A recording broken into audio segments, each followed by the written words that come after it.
الحمد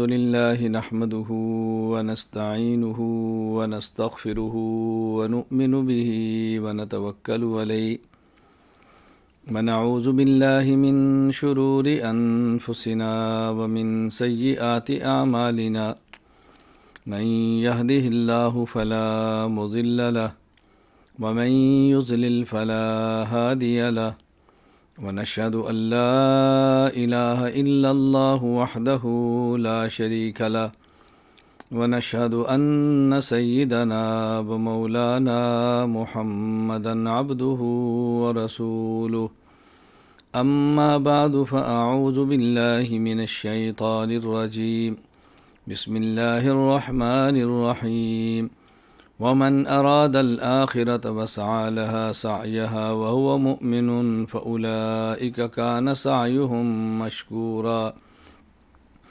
اللهم صل على محمد وعلى آل محمد كما صليت على إبراهيم وعلى آل إبراهيم إنك حميد مجيد اللهم بارك على محمد وعلى آل محمد كما باركت على إبراهيم وعلى آل إبراهيم إنك حميد مجيد۔ اللہ رب العزت نے فضل اور کرم فرمایا کہ اللہ تعالیٰ نے علمی ماحول عطا فرمایا، عملی ماحول عطا فرمایا، ذکر کی مجالس عطا فرمائیں۔ اللہ تعالیٰ ان سب نعمتوں کی قدر کرنے کی توفیق عطا فرمائے۔ آج دورہ تحقیق المسائل کا آخری سبق ہے، دورہ تحقیق المسائل کی آخری نشست ہے۔ اس کے بعد سالانہ اجتماع کی نشستیں شروع ہوں گی، کل تک اجتماع چلے گا۔ طلباء کے اعزاز میں مجلس منعقد کی گئی ہے، طلباء کرام کی دستار بندیاں ہونی ہیں، طلباء کرام کو رخصت کرنا ہے۔ تو یہ آج کی مجلس ہماری دورہ تحقیق المسائل کے اسباق کے حوالے سے آخری نشست ہے۔ میں نے اس نشست میں آپ حضرات کی خدمت میں چند ایک باتیں نہایت اختصار کے ساتھ عرض کرنی ہیں۔ سب سے پہلی بات جو قرآن کریم کی آیت کریمہ میں نے تلاوت کی ہے، اس آیت کا مفہوم یہ ہے کہ انسان کے اعمال اللہ کے ہاں قبول ہوں تو قبولیت اعمال کی بنیادی طور پہ شرائط وہ تین ہیں۔ نمبر 1 عقیدہ ٹھیک ہونا، نمبر 2 عمل کا ٹھیک ہونا، نمبر 3 نیت کا ٹھیک ہونا، جس کو میں ان الفاظ سے تعبیر کرتا ہوں۔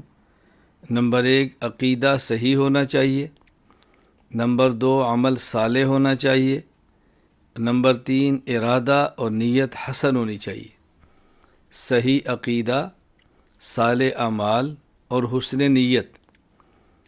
اللہ تعالیٰ نے اس آیت میں ارشاد فرمایا وَمَنْ أَرَادَ الْآخِرَةَ وَسَعَى لَهَا سَعْيَهَا وَهُوَ مُؤْمِنٌ، وہ شخص جو کام اللہ کے لیے کرے اور سعی اور کوشش ایسے ہو جیسے ہونی چاہیے، یعنی سنت کے مطابق عمل ہو، وَهُوَ مُؤْمِن، اور یہ شخص ایسا ہو جس کا عقیدہ ٹھیک ہو۔ جب یہ تین چیزیں پائی جائیں، عقیدہ ٹھیک ہو، عمل سنت کے مطابق ہو اور نیت درست ہو، کام اللہ کے لیے ہو، فَأُولَٰئِكَ كَانَ سَعْيُهُمْ، تو اللہ تعالیٰ ان کی محنت کو قبول فرماتے ہیں، ان کی محنت کی قدر فرماتے ہیں۔ اللہ تعالیٰ ان کی محنت کی قدر فرماتے ہیں۔ تو اللہ تعالیٰ کے ہاں کسی عمل کی قدر ہونے کے لیے تین چیزیں بنیادی ہیں، میں بار بار دہرا رہا ہوں تاکہ ذہن بنا لیں۔ نمبر 1 عقیدہ ٹھیک ہو، نمبر 2 عمل سنت کے مطابق ہو، نمبر 3 اللہ کے لیے ہو، نیت ٹھیک ہونی چاہیے، اس پہ اللہ تعالیٰ انسان کے اعمال کو قبول فرماتے ہیں اور اللہ تعالیٰ قدر فرماتے ہیں۔ اللہ تعالیٰ ہمیں یہ بات سمجھنے کی توفیق عطا فرمائے۔ علماء اور طلباء یہ ہر وقت علمی ماحول میں رہتے ہیں، دلائل کے ماحول میں رہتے ہیں، درس گاہوں میں رہتے ہیں، قال اللہ قال رسول صلی اللہ علیہ وسلم کا اہتمام کرتے ہیں، فقہا کی باتیں پڑھنے پڑھانے کا اہتمام کرتے ہیں۔ علمی ماحول میں رہتے ہوئے انسان کے اندر تعلی، انسان کے اندر عجب پیدا ہونے کا خدشہ ہوتا ہے، کیونکہ علم کی خاصیت ہے، یہ علم کی خاصیت ہے۔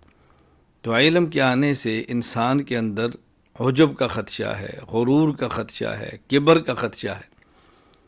حالانکہ چاہیے یہ کہ جب انسان کے پاس علوم میں وسعت آتی جائے تو انسان پر اپنی جہالت کھلتی چلی جائے، یعنی جب ایک مسئلہ معلوم نہیں تھا معلوم ہوا، وہ انسان اللہ کا شکر ادا کرے کہ میں اس مسئلے سے جاہل تھا، مجھے پتہ چل گیا۔ ایک اور مسئلے کا علم ہوا، میں اسے بھی جاہل تھا، اللہ کا شکر ہے پتہ چل گیا۔ ایک اور دلیل معلوم ہو گئی تو جہالت کھل گئی کہ مجھے یہ نہیں آتی تھی، اب یہ بھی آ گئی ہے۔ تو دلائل کے آنے سے آدمی کے اوپر جہالت کھلتی ہے، اور جب اپنی جہالت کھلتی چلی جائے تو اس پہ انسان اللہ کا شکر ادا کرے کہ اللہ تیرا کرم ہے کہ میری جہالت مجھ پہ کھلی ہے اور یہ جہالت دور ہوئی ہے، اور آپ کے کرم سے مجھے علم اور دلیل ملی ہے۔ لیکن علم کا ماحول ایسا ہے کہ آدمی خود کو بڑا سمجھنے کی کوشش شروع کر دیتا ہے۔ اس علمی تعلی کو ختم کرنے کے لیے علم کے ساتھ ساتھ ذکر بہت ضروری ہے، اللہ کو یاد کرنا بہت ضروری ہے، اللہ کا نام لینا بہت ضروری ہے، اللہ کی کبریائی کا تذکرہ کرنا بہت ضروری ہے۔ اس لیے ذکر کا اہتمام عام مسلمان کو بھی کرنا چاہیے، لیکن عالم، مبلغ، واعظ، خطیب، مناظر، مدرس، دین کا داعی، اس کو ذکر کے اہتمام کی زیادہ ضرورت ہے۔ جتنا ہمیں ذکر کے اہتمام کی زیادہ ضرورت ہے، اتنا ہی ہم ذکر سے غافل ہو جاتے ہیں۔ ذکر کا اہتمام بہت کریں۔ اللہ تعالیٰ اپنے پیغمبر صلی اللہ علیہ وسلم کو فرماتے ہیں فَإِذَا فَرَغْتَ فَانْصَبْ، اے میرے پیغمبر آپ مسائل بتائیں، آپ نماز پڑھائیں، آپ تبلیغ کریں، آپ ان کو دین سکھائیں، اور جب ان کاموں سے فراغت ملے تو خلوت میں اتنی عبادت کریں کہ آپ کو تھکاوٹ محسوس ہو۔ فَإِذَا فَرَغْتَ فَانْصَبْ، ان سب یہ نصب ان سے ہے، نصب کا معنی مشقت، تھکاوٹ۔ آپ اس طرح اللہ کو یاد کریں۔ اس لیے کسی عالم کے لیے خلوت میں اللہ اللہ کرنا بہت ضروری ہے، خلوت میں اللہ کو یاد کرنا بہت ضروری ہے، اللہ کے ذکر کا اہتمام کرنا بہت ضروری ہے۔ جس نے دوسرے کی اصلاح کرنی ہے اس کی اپنی اصلاح کا ہونا بہت ضروری ہے، جس نے دوسرے کا تزکیہ کرنا ہے اس کا اپنا تزکیہ بہت ضروری ہے، جس نے دوسرے کا نظریہ ٹھیک کرنا ہے اس کا اپنا نظریہ ٹھیک ہونا بہت ضروری ہے۔ اس لیے علماء اور طلباء کو بہت زیادہ اس کا اہتمام کرنا چاہیے کہ تلاوت کریں، ذکر کریں، بہت اہتمام کریں۔ پھر ہم اپنے سلسلہ میں ذکر بہت زیادہ نہیں دیتے، بہت کم ذکر دیتے ہیں، بہت کم تسبیحات بتائی جاتی ہیں، تاکہ رغبت کے ساتھ اور شوق کے ساتھ اس کو جاری رکھیں۔ تو دوسرا تو اس بات کا خیال کریں کہ ہم نے انشاءاللہ ذکر کا اہتمام کرنا ہے، تلاوت کا اہتمام کرنا ہے، نوافل کا اہتمام کرنا ہے، صرف فرائض اور واجبات پر اکتفا نہیں کرنا، اپنے آپ کو سنت کا عادی بنانا ہے، اپنے آپ کو ذکر کا عادی بنانا ہے، اپنے آپ کو نوافل کا عادی بنانا ہے، اپنا مزاج بنانا ہے۔ مزاج، یہ بات بہت اچھی طرح ذہن نشین فرما لیں۔ جو شخص دین کی دعوت دینا چاہتا ہے، جو شخص دین کے دعوت کے میدان میں اترنا چاہتا ہے، اس کو اپنا تعلق مع اللہ بہت ضروری ہے کہ درست رکھے۔ اللہ تعالیٰ قرآن کریم میں اپنے پیغمبر صلی اللہ علیہ وسلم کو جب تسلی دیتے ہیں، جب رسول اکرم صلی اللہ علیہ وسلم کی مخالفت بڑھتی ہے، تب دشمنان دین پیغمبر کو تکلیف دیتے ہیں، اذیت دیتے ہیں، تو اللہ اپنے پیغمبر کو دو باتیں بار بار فرماتے ہیں، میرے پیغمبر ایک تو آپ صبر کریں، برداشت کریں، صبر کریں، فاصبر، صبر کریں، اور دوسرا اے میرے پیغمبر آپ اللہ اللہ کرنے میں، اللہ کی تسبیح و تحلیل کے اندر مشغول رہیں۔ تو رسول اکرم صلی اللہ علیہ وسلم کو دو باتوں کی تلقین کی جاتی ہے، ایک تو آپ برداشت کریں، نمبر دو آپ اللہ کی یاد کے اندر مشغول رہیں۔ تو عالم جو نبی کا وارث ہے، جب اس نے حق کو بیان کرنا ہے، جب اس نے دلیل کی طاقت سے میدان میں اترنا ہے، جب اس نے باطل پہ چوٹ مارنی ہے، تو باطل نے اس کے خلاف حرکت کے اندر بھی آنا ہے، اذیت بھی دینی ہے، تکلیف بھی دینی ہے، یہ دل بڑا رکھے۔ پھر ضروری ہے کہ آدمی اپنے اندر صبر پیدا کرے، برداشت پیدا کرے، ہمت پیدا کرے، اور اللہ تعالیٰ کو یاد رکھے۔ اللہ کی یاد، خلوت کے آنسو، اللہ سے دعا، اللہ سے تعلق، یہ سب چیزوں کو آسان کر دیتا ہے، یہ سب چیزوں کو آسان کر دیتا ہے۔ اللہ اکبر۔ جب میدان جنگ میں مسلمان نکلتا ہے، زخم آتے ہیں، تکلیفیں آتی ہیں، اذا کٹتے ہیں، تو اللہ تعالیٰ قرآن کریم میں تسلی دینے کے لیے کتنی پیاری بات ارشاد فرماتے ہیں۔ اللہ تعالیٰ فرماتے ہیں فَإِنَّهُمْ يَعْلَمُونَ كَمَا تَعْلَمُونَ، جس طرح تمہیں زخم آتے ہیں ان کو بھی آتے ہیں، فرق کیا ہے؟ وَتَرْجُونَ مِنَ اللَّهِ مَا لَا يَرْجُونَ، تم اللہ سے وہ امیدیں رکھتے ہو جس کی امید ان کو نہیں ہے۔ تم موت کے بعد مغفرت کی امید رکھتے ہو، اللہ کی خوشنودی کی امید رکھتے ہو، جنت کی امید رکھتے ہو، عرش کے سائے کی امید رکھتے ہو، حوض کوثر کے پانی کی امید رکھتے ہو، ان کو یہ توقعات نہیں ہیں۔ تو جو شخص باطل پر ہے محنت وہ بھی کرتا ہے، اور جو شخص حق پر ہے محنت وہ بھی کرتا ہے، لیکن حق والا سوچے کہ میرے حق کی محنت کا انجام کتنا اچھا ہے، بالآخر اس کا نتیجہ کتنا اچھا ہے۔ تو دلائل کے ساتھ، علمی تحقیق کے ساتھ، محنت کے ساتھ ذکر کا اہتمام کریں، تلاوت کا اہتمام کریں، نوافل کا اہتمام کریں، اس سے غفلت ہرگز نہیں برتنی۔ علماء کو، طلباء کو اپنا مزاج بنا لیں، ذکر کی عادت ڈال لیں، اپنی طبیعت بنا لیں، اپنی طبیعت بنا لیں، ذکر کی عادت ڈالیں۔ میں مرکز میں ہوتا اور دورہ تحقیق المسائل کے لیے طلباء آتے، تو میں طلباء سے پہلے دن ایک بات کہا کرتا کہ دیکھو بیٹا، جب تک آپ یہاں خانقاہ میں ہیں، آپ درسگاہ میں ہیں، آپ مرکز میں ہیں، آپ نے ذکر کرنا ہی کرنا ہے۔ اجر کے لیے کریں تب بھی آپ نے کرنا ہے، زجر کے لیے کریں تب بھی آپ نے کرنا ہے، توان کریں تب بھی کرنا ہے، قرآن کریں تب بھی کرنا ہے، شوق سے کریں تب بھی کرنا ہے، خوف سے کریں تب بھی کرنا ہے۔ بھئی یہ ذکر تو ہمارا قانون ہے، آپ نے قانون کی پابندی کرنی ہے۔ ہر ادارے کے، ہر مدرسے کے اپنے قوانین ہوتے ہیں، ہمارا قانون ہے کہ آپ نے اس کا اہتمام کرنا ہے۔ تو ایک وقت آتا ہے الحمدللہ طلباء میں رغبت ہوتی ہے، طلباء میں محبت ہوتی ہے، طلباء شوق سے لگ جاتے ہیں، تو اس بات کا بہت زیادہ اہتمام کریں۔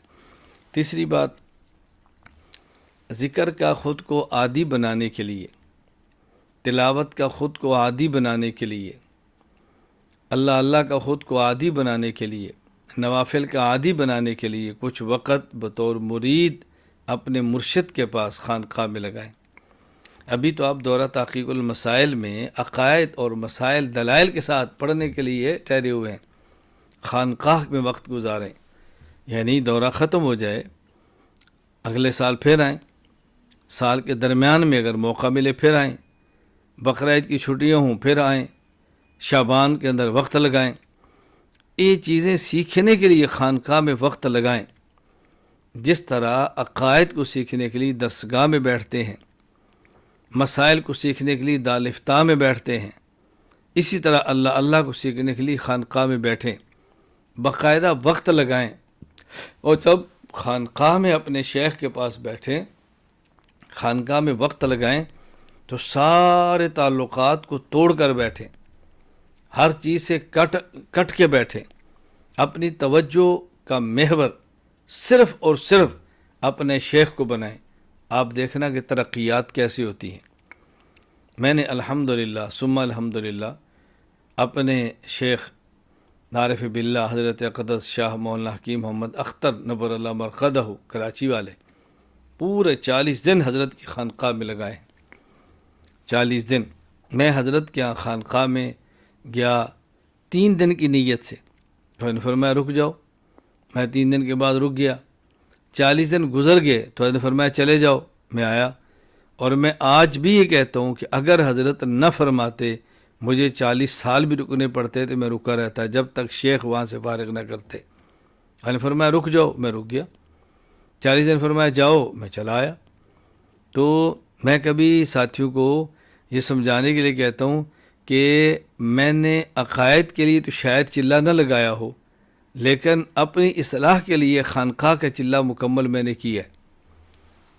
میں نے خانقاہ میں چلہ مکمل کیا۔ پھر حضرت فضیلت الشیخ حضرت اقدس مولانا شیخ عبدالحفیظ مکی نور اللہ مرقدہ مکہ مکرمہ والے، جب بھی مکہ مکرمہ میں جاتا تو اس نیت کے ساتھ جاتا کہ اپنے شیخ کی خانقاہ میں جانا ہے، حضرت کا وقت لگانا ہے، ماں کے ذکر کی مجلس میں شرکت کرنی ہے، میں اس کا اہتمام کرتا۔ تو اس طرح جتنا بھی میرا تعلق رہا، الحمدللہ ثم الحمدللہ، میں اس سے کبھی غفلت نہیں برتی۔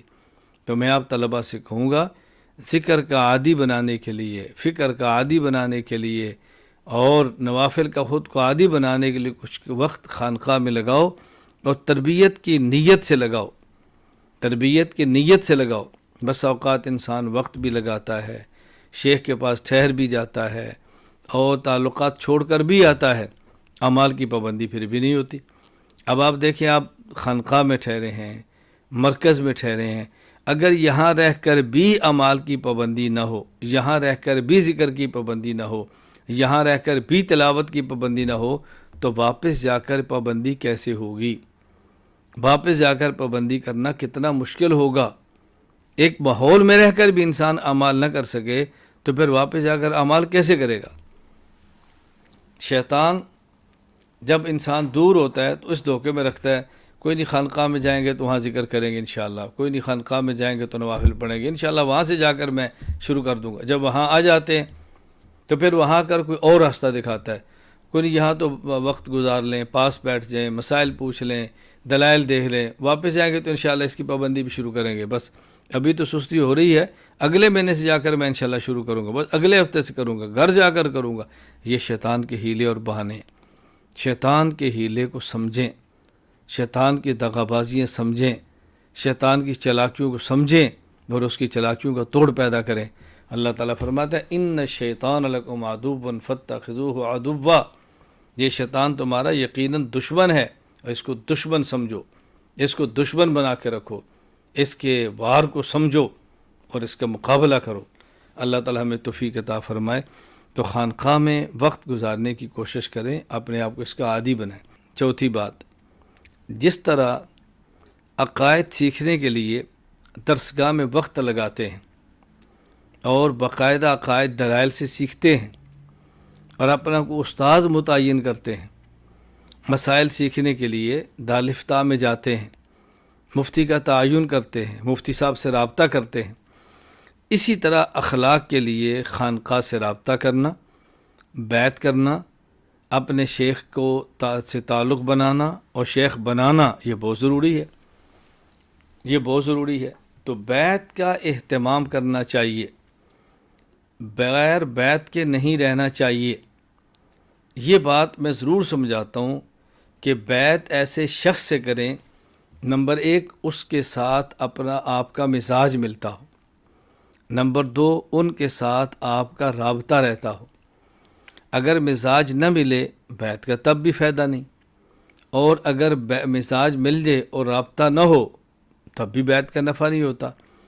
برکت تو ہو جاتی ہے لیکن جو مقصود ہے اصلاح پھر وہ نہیں ہوتی۔ مرید اور شیخ کے مزاج کا ملنا ایسے ہی ضروری ہے کہ جس طرح خون لینے والے اور خون دینے والے کا بلڈ گروپ ملنا ضروری ہے۔ ہمارے شیخ حضرت شاہ کی محمد اختر رحمہ اللہ فرمایا کرتے تھے کہ جب کسی شخص کا خون لینا ہو، ڈاکٹر کہے کہ اس کو خون کی بوتل چاہیے، خون دینا ہے اس کو، تو اس وقت یہ نہیں دیکھتے کہ جس شخص کا خون چڑھانا ہے یہ بہت بڑا ہو، یہ دیکھتے ہیں کہ اس کا بلڈ گروپ ملتا ہے یا نہیں۔ عام طور پہ بیعت کرتے وقت لوگ یہ دیکھتے ہیں کہ پیر بہت بڑا ہو، یہ نہیں دیکھتے کہ اس پیر سے میرا مزاج بھی ملتا ہے کہ نہیں۔ مرشد بڑا ہو یا چھوٹا، بنیادی بات ہے کہ آپ کا اس کے ساتھ مزاج ملتا ہو۔ یہ بنیادی بات ہے کہ مزاج ملتا ہو، اور پھر مزاج کے بعد رابطہ ہوتا ہو، اس رابطے سے فائدہ ہوتا ہو۔ بس اوقات بیعت کر لیتے ہیں، شیخ کو اپنے حالات نہیں بتاتے، رابطہ نہیں کرتے، ملتے نہیں ہیں اور بات پوچھتے نہیں ہیں، تو بتائیں نفع کیسے ہوگا؟ مزاج بھی ملتا ہو اور پھر رابطہ بھی ہوتا ہو تو یہ بہت ضروری ہے۔ اگر مزاج نہیں ملتا، بیعت کر لی ہے، رابطہ نہیں ہوتا، بیعت کر لی ہے، ہجوم میں بیٹھے تھے، بقیہ نے بیعت کرنی تھی، ہم نے بھی بیعت کر لی ہے، دیکھا دیکھی بیعت ہو گئے، نہیں مزاج ملتا یا نہیں رابطہ ہوتا، بیعت بدل لیں، شیخ بدل لیں۔ میں تقریباً ہر سال ایک کلپ بنا کے اعلان کرتا ہوں، بھئی میرے وہ مریدین جن کا مجھ سے مزاج نہیں ملتا، یا میرے وہ مریدین کے جن کا مجھ سے رابطہ نہیں ہوتا، تو ان کو چاہیے کہ اپنے شیخ بدل دیں، بیعت کسی اور سے کر لیں۔ میری طرف سے کوئی ناراضگی نہیں، میں دعائیں کروں گا کہ آپ بیعت کسی اور سے کر لیں۔ بیعت کا جو مقصد ہے وہ نہیں حاصل ہو رہا تو شیخ بدل لیں تاکہ آپ کو بیعت کا فائدہ ہو۔ حضرت شیخ عبدالحفیظ مکی نور اللہ مرقدہ، میں سب سے پہلے حضرت سے بیعت ہوا اور بڑے ناز کے ساتھ بیعت ہوا، بڑی محبت کے ساتھ بیعت ہوا۔ مکہ مکرمہ حضرت کا گھر ہے الحی الہنداویہ، محلہ ہنداویہ میں، تو وہاں کی جو مسجد ہے بڑی، وہاں ظہر کی نماز پڑھی، ظہر کے بعد بیٹھے تھے، میں حضرت کے قریب گیا تو میں نے کہا حضرت میں نے آپ سے بیعت کرنی ہے۔ فرمایا کر لو۔ میں نے کہا نہیں، میں نے حرم میں کرنی ہے۔ فرمایا یہ حرم کے اندر ہی ہے، یعنی حدود حرم کے اندر ہے جگہ؟ میں نے کہا نہیں، مسجد حرام کے اندر کرنی ہے۔ فرمایا ٹھیک ہے۔ مسجد سے نکلے، حضرت نے مجھے گاڑی پہ بٹھایا، خود گاڑی چلائی اور حرم لے کر گئے، اور وہاں جا کر پھر مجھ سے بیعت لی۔ لیکن موبائلوں کا دور نہیں تھا، ہمارا حضرت سے رابطہ نہیں ہوتا تھا، تو میں نے پھر کراچی میں حضرت شاہ حکیم محمد اختر رحمہ اللہ سے بیعت کر لی۔ حضرت مولانا عبدالحفیظ مکی صاحب رحمہ اللہ نے بالکل محسوس نہیں فرمایا کہ کیوں ان سے کی ہے، حضرت کے علم میں تھا۔ پھر شاہ حکیم محمد اختر رحمہ اللہ سے مجھ سے بیعت بھی ہوئی، میری حضرت سے بیعت بھی ہوئی، حضرت نے مجھے خلافت اور اجازت بھی عطا فرما دی اور تعلق بھی رہا۔ لیکن جب حضرت مولانا شاہ حکیم محمد اختر رحمہ اللہ تعالی دنیا سے رخصت ہو گئے، انتقال فرما گئے، تو حضرت مولانا عبدالحفیظ مکی رحمہ اللہ سے میں نے پھر تعلق جوڑ لیا، پھر حضرت نے مجھے اجازت دی۔ میں یہ بات سمجھانا چاہتا ہوں کہ شیخ کے ساتھ مزاج ملتا ہو اور شیخ کے ساتھ رابطہ ہوتا ہو۔ جب شیخ سے مزاج بھی مل جائے، شیخ سے رابطہ بھی ہو، اور شیخ آپ کا ایسا ہو کہ جس میں عقائد، مسائل، اخلاق پہ آپ کو مکمل رہنمائی ملے، تو پھر اپنے شیخ پر خود کو فنا کر دیں، اپنے شیخ پر خود کو فنا کر دیں، پھر آپ دیکھیں لذت کتنی آتی ہے۔ پھر دائیں بائیں نہ دیکھیں۔ حضرت حکیم الامت مجدد الملت مولانا شاہ اشرف علی تھانوی نور اللہ مرقدہ حضرت فرماتے، اگر میں اپنے شیخ حضرت حاجی امداد اللہ مہاجر مکی رحمہ اللہ، میں اپنے شیخ حاجی صاحب کی مجلس میں بیٹھا ہوں اور اس مجلس میں حضرت جنید بغدادی تشریف لے آئیں، حضرت حسن بصری تشریف لے آئیں، تو میں نگاہ اٹھا کر بھی ان کو نہیں دیکھوں گا۔ فرمایا اس کی وجہ یہ نہیں کہ حاجی صاحب ان سے بڑے ہیں، نہیں، فرمایا کہ بڑے تو وہ ہیں لیکن مجھے فائدہ حاجی صاحب سے ہوتا ہے، مجھے فائدہ حاجی صاحب سے ہوتا ہے۔ اللہ اکبر۔ حضرت فقیہ الاسر مفتی رشید احمد صاحب لدھیانوی نور اللہ مرقدہ، حضرت سے میں نے بیانات خود سنے ہیں حضرت کی مجلس میں بیٹھ کے۔ حضرت فرمایا کرتے تھے کہ دیکھو شیخ تو ایسے ہے جیسے آپ کا نکاح ہو گیا، نکاح سے پہلے عورت کو دیکھنا چاہیے کہ شوہر کیسا ہو، جب نکاح ہوا تو اس کو یقین ہونا چاہیے کہ مجھے اولاد اسی سے ملنی ہے، اب مجھے اولاد کسی اور سے نہیں ملنی۔ شوہر کے ہوتے ہوئے پھر عورت دائیں بائیں نہ دیکھے۔ میں اس لیے بات عرض کر رہا ہوں، جب آپ کو ایسا شیخ ملے کہ جس سے آپ کو مکمل فائدہ ہو، عقائد کا بھی، مسائل کا بھی، اخلاق کا بھی، بس خود کو فنا کر دیں۔ الحمدللہ ثم الحمدللہ، آپ دیکھ رہے ہیں ہمارے مرکز اہل سنت والجماعت خانقاہ حنفیہ میں اس بات کا اہتمام کیا جاتا ہے کہ ہم سے تعلق رکھنے والے کسی بھی طالب یا عالم کو کسی موضوع پر دائیں بائیں نہ جانا پڑے، تمام عقائد پہ اس کو تمام عقائد میں اس کو قائل کریں، دلائل دیں، سمجھائیں، تمام مسائل میں اس کو سمجھائیں، اخلاق میں تو سمجھانا ہی ہے، خانقاہ کا اور کوئی مقصد ہی کوئی نہیں، یہ بہت ضروری ہے۔ تو بیعت کا اہتمام کرنا ضروری ہے، بس جن سے آپ کا مزاج ملتا ہو اور جن سے رابطہ ہوتا ہو ان سے بیعت کر لیں۔ باقی یہ بات تو سمجھانے کی ضرورت ہی نہیں ہے کہ آپ کا شیخ صحیح العقیدہ ہو، یہ تو سمجھانے کی ضرورت ہے ایک شیخ متبع سنت ہو، یہ تو سمجھانے کی ضرورت ہی نہیں ہے کہ اس کو کسی سے اجازت ہو۔ ظاہر ہے بیعت تو تب کریں گے جب صحیح العقیدہ ہو، بیعت تو تب کریں گے جب متبع سنت ہو، بیعت تو تب کریں گے جب اس کو کسی اور سے بیعت کی اجازت ہو، وگرنہ بیعت کیسے کریں گے؟ یہ باتیں تو سمجھانے کی ضرورت ہی نہیں۔ میرا مقصد یہ ہے کہ چند اشخاص ایسے جن سے ہمارا رابطہ ہے، ہم جانتے ہیں وہ صحیح العقیدہ بھی ہیں، متبع سنت بھی ہیں، مجاز بیعت بھی ہیں، ان میں سے کس سے بیعت کریں؟ جس کے ساتھ ہمارا مزاج ملتا ہے اور جس کے ساتھ ہمارا رابطہ ہوتا ہے، وہ ہماری بات کا جواب دیتے ہیں، ہمیں بات سمجھا لیتے ہیں، تو ان کے ساتھ بیعت کریں، اس کا نفع بہت زیادہ ہوگا۔ بہرحال ہمیں بیعت کا اہتمام بھی کرنا چاہیے۔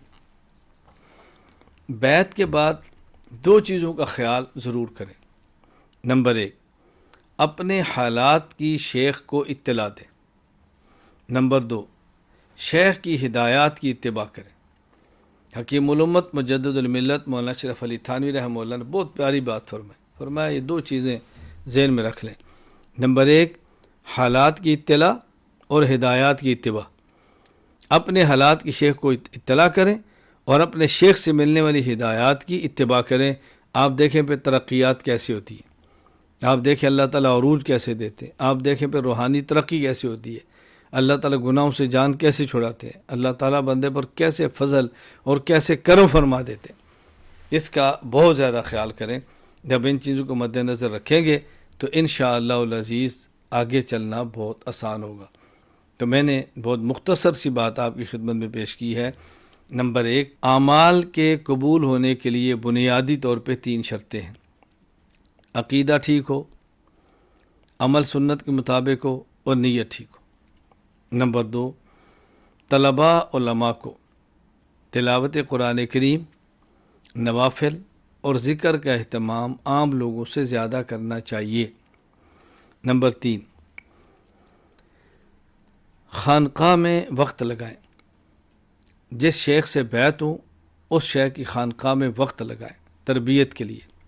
نمبر 4، بیعت کریں ایسے شیخ سے جن سے مزاج ملتا ہو اور جن سے رابطہ ہوتا ہو۔ نمبر 5، اپنے حالات کی اطلاع دیں اور اپنے شیخ کی ہدایات کی اتباع کریں۔ انشاءاللہ العزیز کامیابیاں ہوں گی، انشاءاللہ العزیز رذائل سے جان چھوٹے گی، اخلاق حمیدہ مل جائیں گے، اصلاح ہوگی، دین کے کام کرنے کا سلیقہ آئے گا اور دین کا کام کرنا بہت آسان ہوگا۔ ابھی ذکر کی مجلس بھی ہوگی، میں نے آپ سے وعدہ کیا تھا کہ ہم انشاءاللہ ایک مجلس میں ذکر بھی کریں گے۔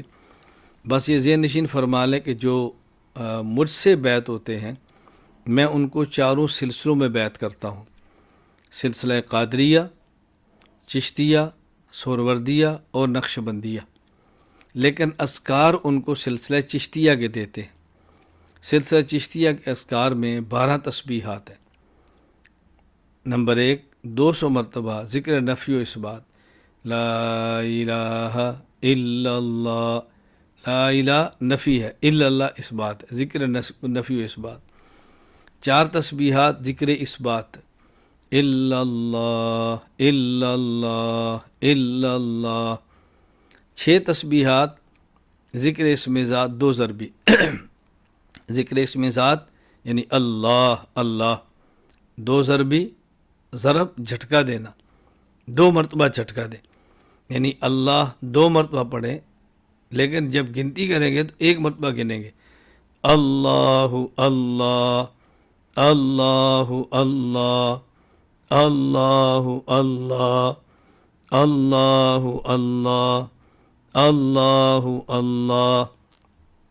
6 تسبیحات اور 1 تسبیح ذکر اسم ذات یک ضربی، یعنی 1 مرتبہ اللہ کہنا ہے جھٹکے کے ساتھ اور 1 مرتبہ ہی گنتی کرنی ہے، اللہ اللہ اللہ، یہ 3 مرتبہ ہو گیا۔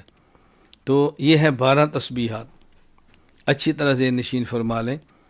2 تسبیح ذکر نفی و اثبات، لا الہ الا اللہ، آخر میں 1 بار پڑھ لیں محمد الرسول اللہ صلی اللہ علیہ وسلم۔ 4 تسبیحات ذکر اثبات، الا اللہ الا اللہ. 6 تسبیحات ذکر اسم ذات 2 ضربی اللہ اللہ اللہ اللہ اللہ اللہ. نمبر 1 ایک تسبیح ذکر اسم ذات 1 ضربی اللہ اللہ اللہ. یہ ہے 12 تسبیحات. اب بسا اوقات ایک سوال ذہن میں آتا ہے کہ تسبیحات تو 13 ہوگی، 2 تسبیح لا الہ الا اللہ ذکر نفی و اثبات، 4 تسبیح الا اللہ ذکر اثبات 6 ہو گئی، اور 6 تسبیحات ذکر اسم ذات 2 ضربی اللہ اللہ 12 ہوگی. ایک تسبیح ذکر اسم ذات 1 ضربی اللہ تو 13 ہوگی. تو یہ 12 ہیں تو 13 کیسی ہوگی؟ 13 ہیں تو 12 کیوں کہتے ہیں؟ بات ذہن نشین فرما لیں، اصل تسبیحات 12 ہیں. 2 تسبیح ذکر نفی و اثبات لا الہ الا اللہ، 4 تسبیح ذکر اثبات الا اللہ الا اللہ، 6 تسبیح ذکر اسم ذات 2 ضربی اللہ اللہ. یہ 12 ہے. یہ جو آگے ایک تسبیح ہے اس کا مطلب یہ ہے کہ جو شخص وقت رکھتا ہو، طاقت رکھتا ہو اور اپنے ذکر کو بڑھانا چاہے تو کیا ذکر کرے؟ وہ ہے ذکر اسم ذات 1 ضربی اللہ اللہ اللہ. اور یہ 12 تسبیحات ذکر اسم ذات 1 ضربی تک لے جانے کے لیے ہیں. وہ ایک تسبیح کیوں پڑھتے ہیں؟ صرف یہ ذہن بنانے کے لیے کہ ہم نے ذکر آگے چلانا ہے، بھی ذکر رکا نہیں ہے، ذکر اور آگے چلانا ہے اور آگے چلانا ہے. اور کتنا چلانا ہے وہ آدمی کی استعداد پر ہے، طاقت پر ہے، وقت پر ہے. تو ایک تسبیح ہم پڑھ لیتے ہیں تفاعل کے طور پہ رکنا نہیں، آگے چلنا ہے. اس کی آپ مثال سمجھیں. جس طرح شخص قرآن کریم الحمد سے شروع کرتا ہے والناس تک ختم کرتا ہے، والناس پر ختم کر کے دوبارہ پھر پڑھتا ہے اور اولئک هم المفلحون تک چلتا ہے. اب وہ کہتا ہے کہ الحمدللہ میرا قرآن آج ختم ہو گیا، الحمدللہ میں نے آج قرآن مکمل کر لیے. یہ کوئی نہیں کہتا کہ میں نے اب ایک قرآن کریم اور ایک رکوع مکمل کر لی ہے. وہ جب بتائے گا تو ایک قرآن ہی بتائے گا. کیوں؟ اس لیے کہ جو اولئک هم المفلحون تک پڑھا ہے اس کا مطلب یہ نہیں کہ وہ نہ پڑھتا تو قرآن مکمل نہ ہوتا. قرآن تو والناس تک مکمل ہو گیا ہے. اس کا مطلب یہ ہے کہ اب ہم نے تلاوت پہ رکنا نہیں ہے بلکہ آگے پھر چلنا ہے. اس لیے اولئک هم المفلحون تک پڑھا ہے. تو ایک تسبیح کا معنی ہے کہ ہم نے تسبیحات آگے چلنا ہے، بڑھانا ہے اس کو. ایک تسبیح پڑھ کے چھوڑ دی ہے. اصل تسبیحات یہ 12 ہی ہے. یہ بات اچھی طرح سمجھ لیں. پہلے ہیں 2 تسبیح لا الہ الا اللہ، پہلے نفی پھر اس بات. توجہ رکھنا، میں سلسلہ چشتیہ کی 12 تسبیحات سمجھانے لگا ہوں. پہلے 2 تسبیح ذکر نفی اور اس بات لا الہ نفی ہو رہی ہے، الا اللہ اس بات ہو رہا ہے. اب انسان کے ذہن میں نفی اس بات کے دونوں تصور آ رہے ہیں. معبود باطل کا تصور آ رہا ہے لیکن جھٹک رہا ہے، اور معبود برحق کا تصور لا کے اس کو جما رہا ہے. اس کے بعد آگے چلو الا اللہ الا اللہ. اب اس میں صرف معبود برحق ہے لیکن اللہ کے ساتھ اللہ کا لفظ موجود ہے جو اللہ کا حصہ نہیں ہے. معبودان باطلہ کی نفی ہو رہی ہے بغیر ذکر کے، معبود باطلہ کا رد ہو رہا ہے بغیر ان کا نام لیے، لیکن اللہ بھی آ رہا ہے. اس کے بعد اگلا قدم اللہ اللہ. اب اللہ کی جگہ پہ اللہ اور اللہ کی جگہ پہ اللہ. تو الا اللہ پہلے اللہ اور اللہ تھے، اب اللہ ختم کر کے اللہ کو 2 مرتبہ لے آئے. اللہ اللہ اللہ اللہ. اس میں ذات تو ہے لیکن اس میں ذات 2 مرتبہ ہے. اس کے بعد اگلا مرحلہ اس میں ذات بھی ہو اور ہو بھی 1 مرتبہ. یہ توحید کا بالکل آخری درجہ ہے. اس لیے اختتام پھر یہاں تک ہوتا ہے اللہ اللہ، سانس توڑتے جائیں اللہ اللہ. یہ اگر آپ نے سانس نہیں توڑا تو 2 ضربی ہو جائے گا اللہ اللہ. یہ 2 ضربی